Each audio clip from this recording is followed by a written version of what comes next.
अस्सलाम वालेकुम व्यूअर्स, मैं मौजूद हूँ सियालकोट में। आप मेरी बैक साइड पर देख रहे हैं जाए पैदाइश अल्लामा मोहम्मद इकबाल और जवेद इकबाल।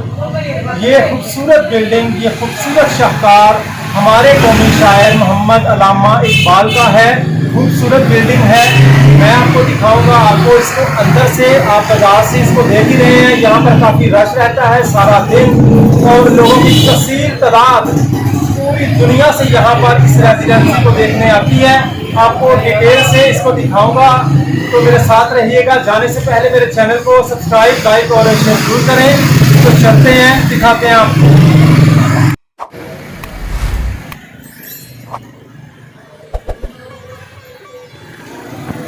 जी तो व्यूअर्स, ये है इकबाल मंजिल।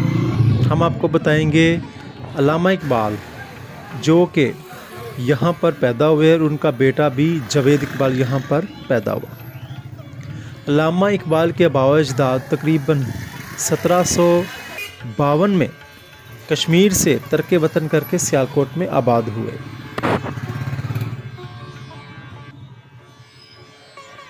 उस वक़्त ये एक मंजिला मकान था। इसके दादा शेख मोहम्मद रफ़ीक ने 150 रुपये में 1861 को इसको ख़रीदा। ये मकान एक ड्यूड़ी, 2 कोठरियों, एक छोटा सा लान और एक छोटे से सहन पर मुश्तमिल था। 1898 को मेन बाज़ार चूड़ी गरां की जानिब 2 दुकानें इसमें शामिल कर दी गईं। जी हाँ, सबसे पहले हम उस कमरे में आते हैं जहाँ पर अल्लामा मोहम्मद इकबाल 9 नवंबर 1877 को पैदा हुए। ये इनकी वालदा हैं इमाम बीबी, जो उस वक़्त जो थी बच्चों को कुरान पढ़ाया करती थीं, ख़ुद भी हाफिज़ा थीं।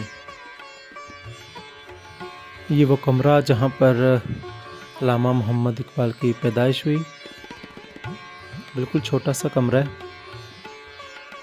इसके बाद ये दरवाज़े देखिए, आज भी कायम है। इससे अगर आगे चलें तो हमको दूसरे कमरे में नज़र आएगा जी ये जवेद इकबाल अपने बेटे मुनीब इकबाल के साथ हैं और ये आने वालों को खुशामदीद कह रहे हैं। ये आपका वसीयतनामा है। इसके बाद कुछ और तहरीर हैं। इसके बाद आप देखेंगे Scotch mission high school Sialkot, जहाँ से आपने मैट्रिक किया। फिर 1895 को ये गवर्नमेंट कॉलेज लाहौर आपने देखा, जहाँ पर वो रहाइश पजीर रहे।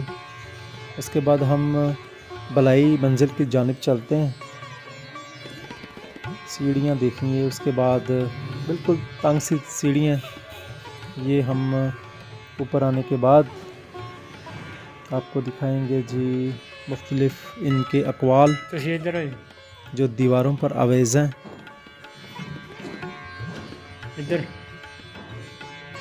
इसके अलावा इनकी यादगार तस्वीर वो भी दीवारों पर आवेज़ा की गई हैं।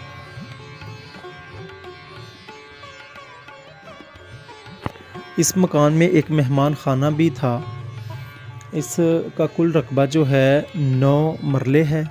इस इमारत में ज़्यादातर लकड़ी का काम किया गया है और 1971 को हुकूमत पाकिस्तान ने इसको ख़रीद कर आसार कदीमा के सपुर्द कर दिया है। कायद आज़म की नज़र में अल्लामा इकबाल का मकाम कि मैंने अपनी ज़िंदगी में इस्लाम का जो शदाई है वो अपने दौरे हाज़िर में नहीं देखा। नहीं है चीज़ नकम्मी कोई ज़माने में, कोई बुरा नहीं कुदरत के कारखाने में। ये पुरानी अलमारी।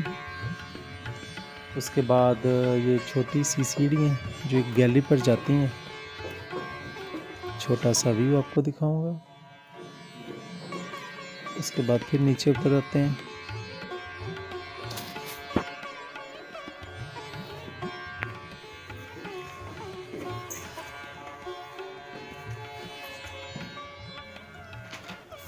इसके बाद हम आपको दिखाएंगे जी कुछ नायाब तस्वीर।